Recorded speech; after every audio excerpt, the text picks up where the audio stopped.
Hi, folks. I just saw this new article, of course, National Association of Realtors, and I got to tell you, I just it just continues to prove why selling for sell by owner really is foolish. You are a fool to do it.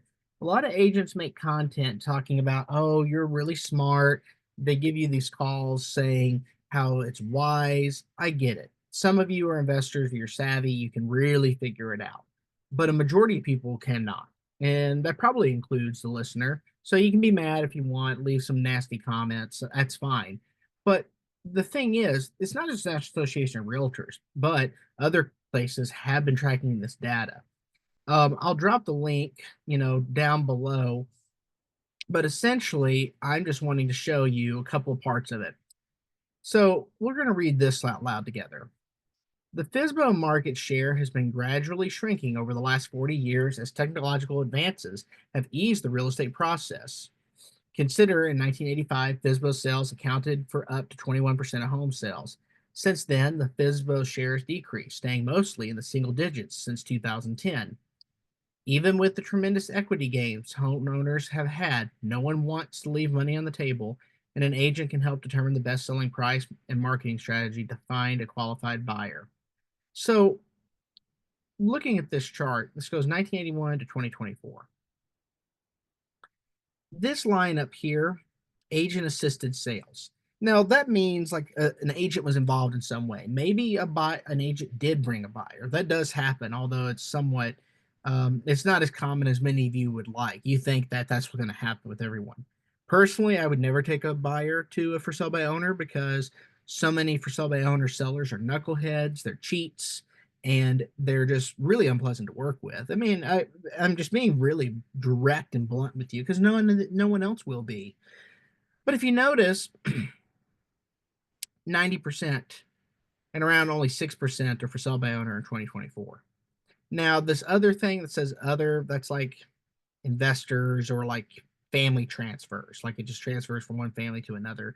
So it's not sold to someone at arm's length. I would imagine, because I didn't see that in the study exactly what other meant. But again, I'm going to put this down in the comments so you can read it.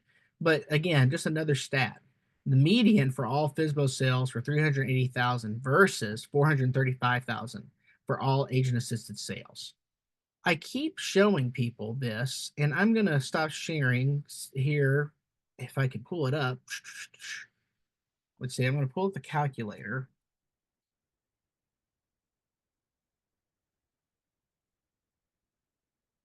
Awesome.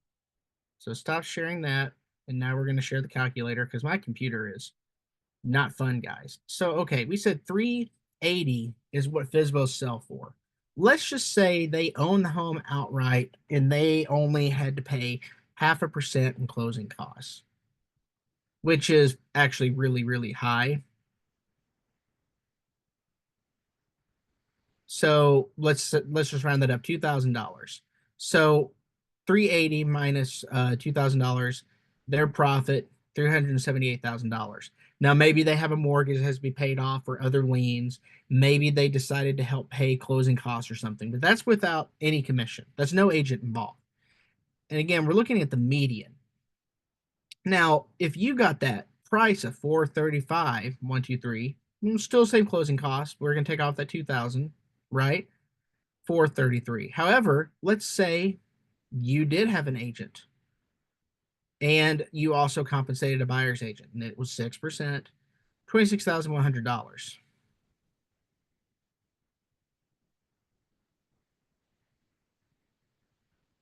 And then we're going to minus another 2,000.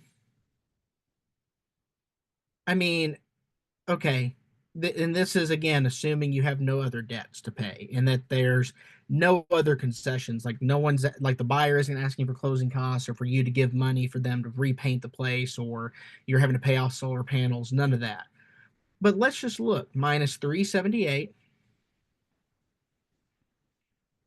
almost $30,000. Guys, this is what I keep telling you, and I have seen this. Watch my other video about why my home didn't sell Fsbo. It's the one I send out to most people. It's always been between $20,000 and $30,000, especially here in Utah.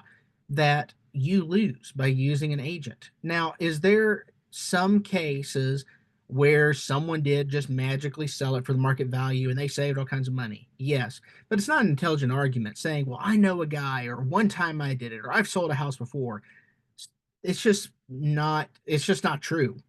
And the thing is, I'm going to share this again. People have got to make a business decision. A lot of y'all are so emotional. You've got to make a business decision that is important for your bottom line. I mean, there's just a lot of information here. So much information, you know. I mean, look at this. Why do I this is not in the article, but about 80%, somewhere between 70 and 80%. It changes every year. And for sale by owners end up hiring an agent anyways. So you might as well just not even do the for sale by owner thing. You're just wasting time. You're hurting your home's value and you're wasting people's time. It's really an awful way to pass on home ownership and home stewardship. But yeah, I mean, the biggest thing is they want the home priced competitively and they need it marketed correctly with a professional representative. Um, I don't have anything else to say. The title of this video is going to be selling for sale by owner is foolish, and I'm sure I'll get a bunch of Einsteins in the comments say, "Well, I know someone that's done it, or I've done it." Blah blah blah. Agents are antiquated, like because of Zillow. Zillow's been around 20 years. AI's been around for a decade. None of this stuff has gotten rid of us, and it ain't going to. So leave your little comment below if you are angry. Just make sure you use your real name. Don't have like anime girl 669 or something. All right, bye.